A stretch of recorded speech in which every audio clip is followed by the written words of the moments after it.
Saudara-saudara sekalian, kekuatan suatu negara terletak bagaimana negara itu bisa menguasai dan mengelola kekayaan. Karena itu kita harus berani koreksi apabila kita telah mengambil langkah yang keliru. Sungguh aneh negara dengan produksi kelapa sawit terbesar di dunia pernah mengalami kelangkaan minyak goreng. Ini aneh sekali.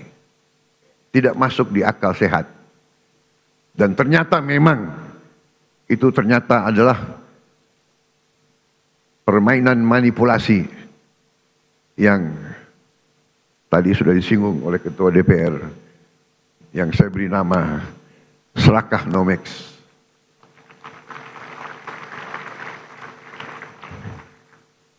Negara produsen kelapa sawit terbesar di dunia berminggu-minggu, hampir berapa bulan kelapa sawit langka. Saudara, juga sungguh aneh.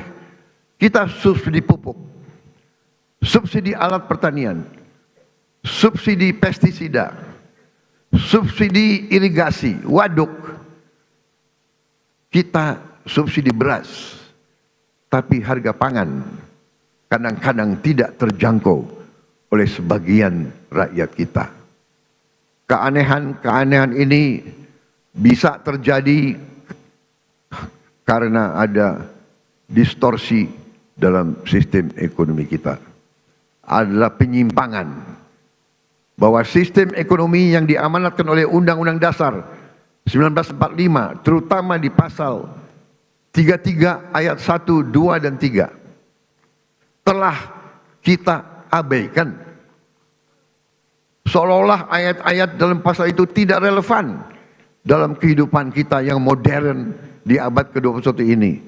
Saudara-saudara sekalian, setelah saya pelajari secara mendalam, saya berkeyakinan Undang-Undang Dasar kita, terutama pasal-pasal yang saya sebut pasal-pasal pengaman, seperti pasal 33 ayat 1, 2, 3, dan 4 adalah benteng pertahanan ekonomi kita.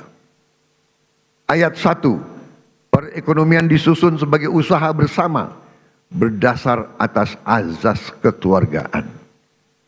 Azas kekeluargaan, bukan azas konglomerasi.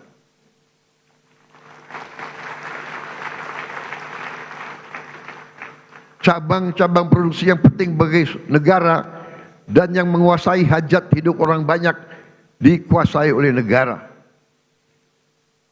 Saudara-saudara sekalian, saya ingin bertanya, apakah beras itu penting bagi negara atau tidak? Menguasai atau tidak hajat hidup orang banyak? Apakah penggilingan padi itu penting bagi negara? Apakah penggilingan padi itu hajat hidup orang banyak? Tapi ada sementara, tidak semua, saya harus fair, ada sementara pengusaha-pengusaha yang justru memanfaatkan kekuatan mereka, kekuatan modal mereka untuk dominasi dan manipulasi kehidupan rakyat, dan ini tidak bisa kita terima. Ayat 3, bumi dan air dan kekayaan alam yang terkandung di dalamnya dikuasai oleh negara dan dipergunakan untuk sebesar-besar kemakmuran rakyat. Saudara-saudara, ayat 4, perekonomian nasional diselenggarakan berdasar atas demokrasi ekonomi dengan prinsip kebersamaan, efisiensi, berkeadilan. Jadi efisiensi ini perintah Undang-Undang Dasar. Tapi ada yang demo lawan efisiensi.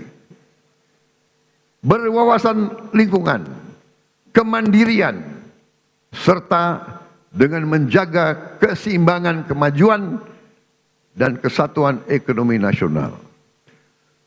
Saudara-saudara, ketika kita tidak konsekuen menjalankan undang-undang dasar kita, terjadilah distorsi ekonomi. Terjadilah pemerataan ekonomi yang tidak cepat, di mana yang menikmati pertumbuhan ekonomi kita hanya segelintir orang saja. Terjadilah kondisi di mana pertumbuhan ekonomi rata-rata 5% selama 7 tahun terakhir tidak tercermin dalam kondisi nyata rakyat Indonesia.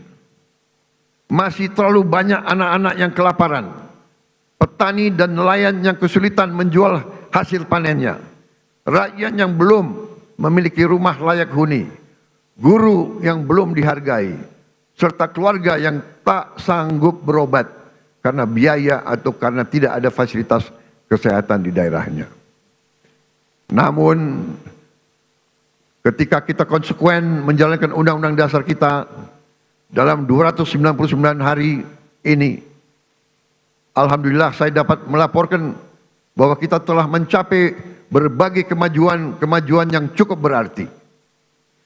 Di tengah konflik politik, konflik ekonomi secara global, perang dagang, perang tarif, ekonomi Indonesia masih berhasil tumbuh di atas 5%. Tumbuh dalam 5,12%. Dan para pakar yakin bahwa ini akan semakin meningkat di saat-saatnya akan mendatang. Di tengah dunia yang penuh gonjang-ganjing, realisasi investasi kita semester pertama 2025 telah mencapai 942 triliun, naik 13,6% dari tahun lalu. Telah mencapai target